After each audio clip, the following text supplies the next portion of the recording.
네, YTN 라디오 생생경제 함께하고 계십니다. 한 주 동안의 암호화폐 이슈들 정리하고 분석해보는 시간입니다. 암호 푸는 남자, 한국경제신문 박진우 기자 전화 연결합니다. 기자님 안녕하십니까? 예, 안녕하세요. 네, 먼저 이번 주 암호화폐 시황부터 좀 전해주시죠. 네, 시황부터 전달드리겠습니다. 비트코인은 이번 주 내내 5천만 원 전후로 등락을 거듭하고 있습니다. 지난 주말 비트코인은 이제 5,300만 원에서 4,830만 원까지 10%가량 떨어지면서 추가 하락에 대한 우려가 커졌는데요. 특히 미국 인플레이션에 대한 우려로 국채금리가 오르면서 위험 자산에 대한 회피 현상이 나타난 겁니다. 네. 비트코인을 비롯한 암호화폐는 최근과 같은 하락장에서 나스닥과 철저하게 동조화되는 현상을 나타내고 있습니다.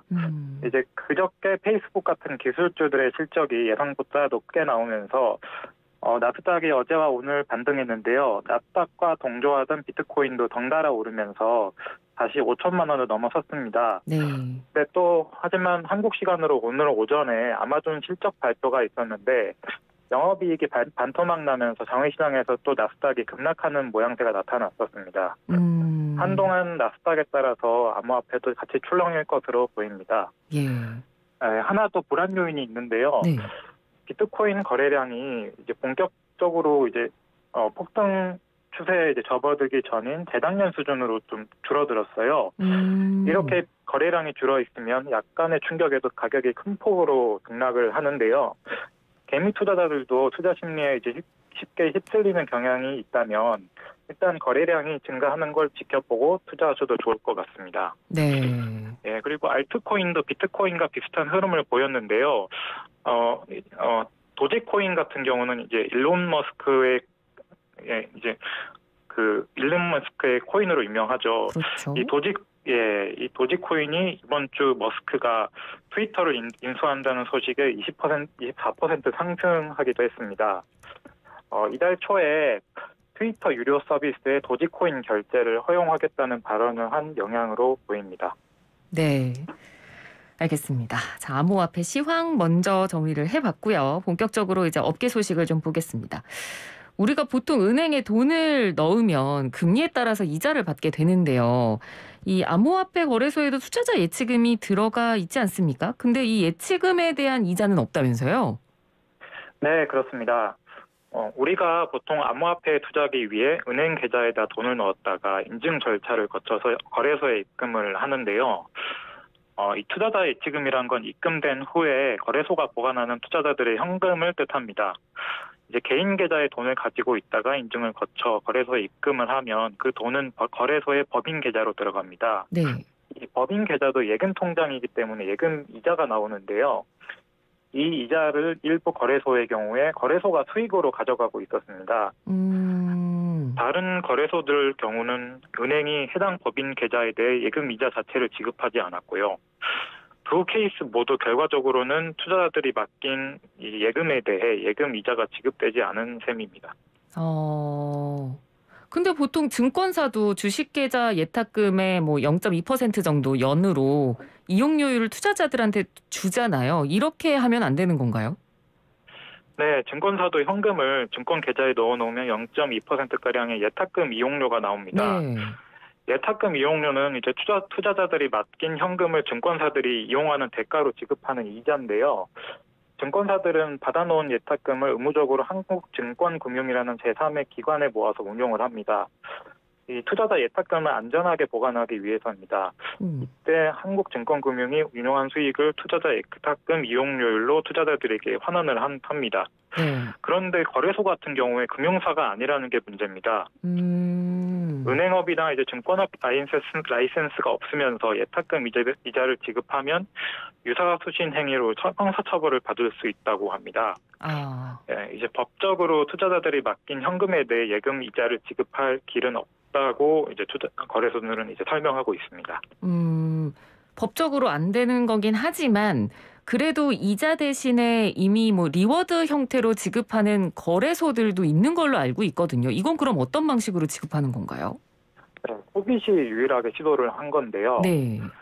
투자자들이 맡긴 돈에 대해서 데일리 보너스라는 이름으로 연 1%의 KRW 포인트를 지급하기로 한 겁니다. 여기서 KRW 포인트라는 용어에 신경을 써야 하는 게 네. 코빗에서는 이거를 이자가 아니라 일종의 충전 포인트로 이제 분류를 한 겁니다. 현금 이자는 아니라는 거죠. 네. 마치 네이버가 네이버 쇼핑을 하면 포인트를 주는데 그런 포인트와 같은 개념으로 도입을 했다고 보시면 될 것 같습니다. 네, 코빗은 이제 연 1%의 KRW 매일 지급하는데요. 조건이 몇 가지 좀 달립니다. 네. 매일 0시 기준으로 1만 원 이상 갖고 있어야 하고 직전 30일간 누적 거래 횟수가 최소 3회 이상이어야 합니다. 네, 적용 대상 금액은 5천만 원까지이고 네. 오전 9시에 코빗 앱 리워드 내역에서 누적 보상 금액을 확인할 수 있다고 합니다. 일단 코빗을 이용하는 거래자라면 이런 KRW 포인트 혜택을 누구나 받을 수 있다는 건데요. 이런 이제 리워드 혜택이 앞으로 계속 지속될 수 있을지는 좀 지켜봐야 할 것 같습니다. 아, 그렇군요. 그러니까 뭐 사실 거래소에서 의지만 있으면 얼마든지 이자를 뭐 직접적으로 법적으로는 이제 지급하는 게 안 된다고 하니까 이렇게 얼마든지 포인트 같은 다른 방식으로 전환을 해서 줄 수 있는 건데 그거를 안 한다는 거니까 약간 이제 비난의 목소리가 나올 수밖에 없는 상황인 것 같긴 한데요. 그러니까 이렇게 그러니까 이자를 제공받을 수 있는 방법이 법적으로는 없다 보니까 이런 상황을 이용한 서비스가 또 있습니다. 그러니까 암호화폐를 예치를 하면 연 이율 수십 % 이자를 주겠다. 뭐 이런 스테이킹 서비스라는 게 있는데 이 부분에 대해서 금융당국이 실태 조사를 벌였다고요? 예, 현금이 아니라 암호화폐를 들고 있어도 이자를 지급받을 수 없을까 하는 이제 고민에서 나온 게 이제 스테이킹인데요. 네. 예, 간략하게는 사용자가 가진 암호화폐를 블록체인 네트워크 운영에 활용할 수 있도록 맡기고 그 대가로 수익 보상을 받는 서비스가 스테이킹입니다. 예, 이 스테이킹이 가능한 대표적인 암호화폐가 이더리움입니다. 네. 이 이더리움 같은 경우는 이제 전 세계적으로 인정받는 자산이다 보니까 상대적으로 이제 안전성을 인정을 받고 있는데요. 그렇다 보니 이 이더리움 스테이킹은 이제 업비트와 비스텀, 코인원, 코빗이 모두 제공을 하고 있습니다. 네, 맡긴 이더리움의 4%가량을 또 이더리움으로 이렇게 돌려받을 수 있어서 일종의 이자 개념이죠. 이 장기 투자를 하시는 분들에게 최근 인기가 좀 많습니다. 네. 그런데 이 블록체인 네트워크에 암호화폐를 맡겼을 때 이제 굉장히 높은 이율을 주는 스테이킹들이 있는데요. 네. 이런 스테이킹 외에도 암호화폐 운용사가 암호화폐를 운용해서 낸 수익을 또 투자자들에게 돌려주는 예치 서비스도 있고요. 이 두 가지 모두 고수익을 약속하면서 비트코인이나 이더리움 같이 이미 가치가 인정된 암호화폐를 모으다가 어느 순간 사라지는 이제 그런 사고들이 몇 차례 있었거든요. 네. 네, 그래서 이런 금융당국이 이제 굉장히 고이율의 이자를 약속하는 스테이킹에 대해서 주목을 하고 실태 조사를 벌이는 것으로 보입니다. 네. 그리고 하나 더 스테이킹 서비스에 투자를 할 때 우려가 되는 거는 이 수익률 보장에 관한 부분인데요. 이 스테이킹의 수익률은 변동 이율이기 때문입니다. 당장 가입할 때 예컨대 수익률이 20%라고 쓰여 있다고 해서 그게 계속 유지되지 않는다는 거를 투자자분들도 유의를 하셔야 될 것 같습니다. 예, 알겠습니다. 그러니까 한마디로 폰지 사기가 일어날 수도 있는 그런 구조라는 뜻입니다. 그러니까 우리 여러분께서도 혹시 이 비트코인이나 암호화폐 투자하시는 분들 중에 혹시 이 서비스를 이용하신다고 한다면 그 업체가 분명히 뭐 사업 구조가 분명한 업체인지 그런 걸 꼭 확인을 하셔야 될 것 같네요. 자, 그리고 그런가 하면 가상자산 시장에서 이번 주에 굉장히 화제가 된 기업이 있었습니다. 저희가 얼마 전에도 이 관련 소식을 짧게 전해드렸었는데 두나무가 처음 대기업으로 지정됐어요. 가상자산 기업 중에. 업계 반응 일단 어떻습니까? 네, 사실 업계에서는 오히려 우려의 목소리가 좀 더 큰 것 같습니다. 네. 네, 자산 총액 5조 원 이상이면 공시 대상 기업 집단, 10조 원 이상 규모이면 이제 상호 출자 대한 기업 집단으로 속칭 대기업 집단에 지정이 되는 건데요.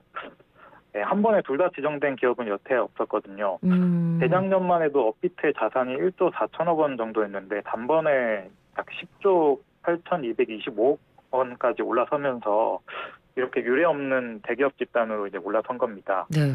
예, 업계에서 우려가 큰 이유는 대기업 집단으로 지정할 때 기준이 되는 이제 자산 때문인데요. 여기서 금융보험업 같은 경우는 고객 자산을 자산에서 제외를 하거든요. 언제든지 빼갈 수 있는 자산이라는 거죠. 네. 그렇다 보니 그 금융사가 가지고 있는 자본금만을 자산으로 인정을 해서 대기업 집단이 지정을 할지 안 할지를 결정을 합니다. 그런데 두나무는 대기업 집단이 지정되면서 고객이 맡긴 예치금 5조 8천억 원도 자산에 합산이 됐습니다. 아. 사실 이 건은 앞서 말씀드린 예치금 이자 미지급 문제와도 좀 연관이 되는데요. 공정위는 이제 대기업 집단 지정 이유에 대해 설명을 하면서 이 고객 예치금이 두나무의 통제하에 있고 이를 통해 두나무가 경제적 효익을 얻고 있기 때문에 자산으로 편입했다고 했습니다. 네. 반대로 고객이 예치한 암호화폐는 이 암호화폐를 통해 두나무가 이자를 받은 건 아니기 때문에 자산으로 보지 않았다고 했거든요. 네. 결국 두나무가 중간에서 고객 이자로 이제 이득을 취한 데 따른 결정이라도 볼 수 있을 것 같습니다. 네, 주 가상자산 사업자가 금융업으로 분류가 되면 두나무가 보유한 고객 예치금도 자산에서 제외된다고 합니다. 아, 그렇군요. 근데 또 워낙 기존 대기업들도 지금 암호화폐 시장에 굉장히 관심을 이제 많이 갖고 있는 모습을 보여주고 있는데 이번에는 롯데그룹이 가상자산 시장에 진출하네요. 예, 맞습니다. 롯데그룹의 마케팅 계획을 총괄하는 계열사 대웅기획에서 블록체인 기술 기업인 블로코에 50억 원 지분 투자를 검토하고 있다는 소식입니다. 네. 기업 가치를 800억에서 900억 원으로 추산한 것으로 알려졌습니다. 이 블로코는 블록체인 업계에서 상당히 역사가 있는 기업인데요. 네. 2014년 설립돼서 삼성, 포스코, 신한은행, 하나은행에서 투자를 받을 정도로 기술력을 인정받은 기업입니다. 네, 이 블로코가 아르고라는 암호화폐를 이제 발행을 했는데요. 네. 이 아르고는 미국 최대 암호화폐 거래소인 코인베이스에도 상장이 돼 있습니다. 네, 블로코 자회사인 블로코 XYZ가 이제 NFT 거래소를 운영하고 있기도 하고요. 네. 그래서 롯데가 가진 브랜드를 NFT로 활용하는 방안이 논의될 수도 있고 아르고를 발행했던 그 기술을 활용해서 롯데 L포인트를 암호화폐로 발행하는 방식도 논의될 수 있다고 합니다. 그렇군요. 근데 뭐 이번 롯데그룹 얘기가 나오기 전에 뭐 다른 대기업들도 좀 이름을 이미 올린 바가 있습니다. 아신 분들도 계실 텐데 SK그룹이 지난 연말에 이 투자 전문 계열사죠. SK스퀘어 앞세워서 뭐 코비 대주주로 올라섰기도 했고 그리고 또 연내 암호화폐 발행할 계획도 갖고 있다고요. 네, 작년 11월에 SK스퀘어가 코비 지분 35%를 인수해서 NSC에 이어 2대 주주로 올라섰었습니다. 내부에 만든 블록체인 담당 TF에서 이제 암호화폐 발행이죠. ICO를 연내 발행할 계획이라고 했는데요. 네. SK가 자체 암호화폐를 활용할 여지가 많아서 유독 관심이 큰 것 같습니다. 왜냐하면 SK는 전자상거래 플랫폼인 11번가도 이제 갖고 있고 네. OTT 서비스인 웨이브나 음원 플랫폼인 플로, 앱마켓인 원스토어도 있거든요. 그리고 메타버스로 이프랜드도 출시를 한 상황이고요. 네. 이런 서비스들에서 쓸 수 있는 암호화폐를 발행하겠다는 것이 SK스퀘어의 계획인 걸로 보입니다. 예. 알겠습니다. 다음 소식으로 넘어가 보죠. 이 국내 가상자산 거래소죠. 고팍스가 이 원화로 가상자산 매매하는 거래 재개를 확정을 지으면서 지금까지는 우리나라에서 거래소 하면 4개였는데 아까도 얘기가 나왔죠. 업비트, 빗썸, 코인원, 코빗 이렇게 4개였다가 이제 5개가 되는 시대가 열린 겁니다. 어떤 의미가 있을까요? 네, 고팍스의 등장으로 이제 경쟁이 본격적으로 시작이 되는 건데요. 암호화폐 업계를 보면 거의 모든 수익이 매매 수수료에서 나옵니다. 네. 업비트는 99%, 빗썸은 100%의 매출이 매매 수수료에서 나왔을 정도입니다. 그리고 이런 이제 4개 거래소의 이제 독과점 방식으로 업계가 구성되다 보니까 수수료 자체가 일반 증권사에 비해 상당히 높습니다. 그런데 고팍스가 원화마켓 운영을 하루 받기 허가받기 하루 전에 코빗이 지정가 주문에 한해서 오히려 수수료를 0.05% 돌려주기로 했습니다. 네, 코박스도 어제 원화마켓 운영을 이제 시작하면서 수수료를 한 달간 무료로 유지하기로 했습니다. 네. 이런 움직임이 대형 거래소인 업비트나 빗썸으로도 이어질 수가 있다는 겁니다. 이런 수수료를 인하 경쟁이 이어지다 보면 다른 수익원을 거래소들도 찾으려고 노력을 할 것으로 보입니다. 네. 매매 중개 사업으로만 이제 구성된 암호화폐 업계도 다른 서비스의 영역으로도 본격적인 투자를 기대해 볼 수 있지 않을까 생각하고 있습니다. 네, 알겠습니다. 자, 그리고 마지막 소식입니다. 한동안 기술적인 이유로 좀 일시 중단이 됐었죠. 거래소 간의 암호화폐 입출금 서비스 재개된다고요? 네, 맞습니다. 25일부터 이미 이제 국내 암호화폐 거래소 간의 암호화폐 이동을 허용하는 트래블룰이 연동이 완료가 됐습니다. 이 트래블룰 적용이 시작되면 트래블룰 적용이 시작된 이제 지난달부터 한 달 동안 거래소 간의 암호화폐 이동이 제한이 됐었는데요. 네.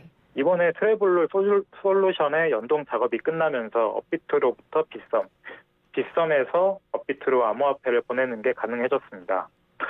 다만 해외로 암호화폐를 보내는 경우에는 여전히 이렇게 제한 사항이 있는데요. 네.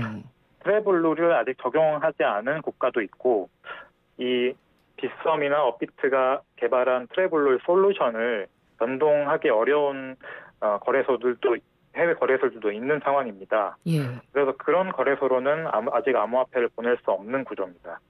그래서 이 트래블룰이 안착이 되려면 한국뿐만 아니라 다른 나라의 도입까지 기다려야 할 것으로 보입니다. 네.